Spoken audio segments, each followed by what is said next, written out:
বড় কথা বলা ঠিক না। আওয়ামী লীগ বিপদে যখন পড়েছিল তখন তারা জায়গা নিয়েছিল চরমনাইতে।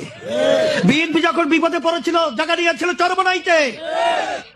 আমাদের আখিরুর সে কথা বলেছে, সে যদি নির্বাচিত হতে পারে তার কাছে সর্বশ্রেণীর বিচার।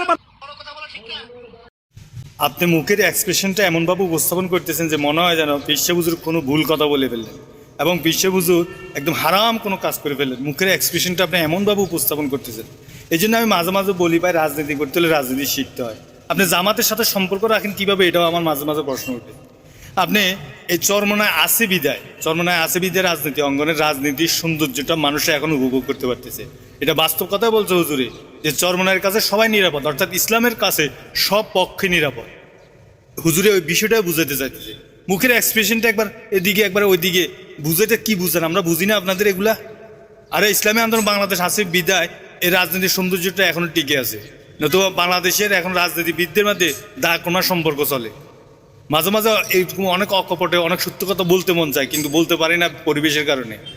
হুজুরি যেটা বলছে এটা বরাবরই বলছে, ইসলামের কাছে সবাই নিরাপদ।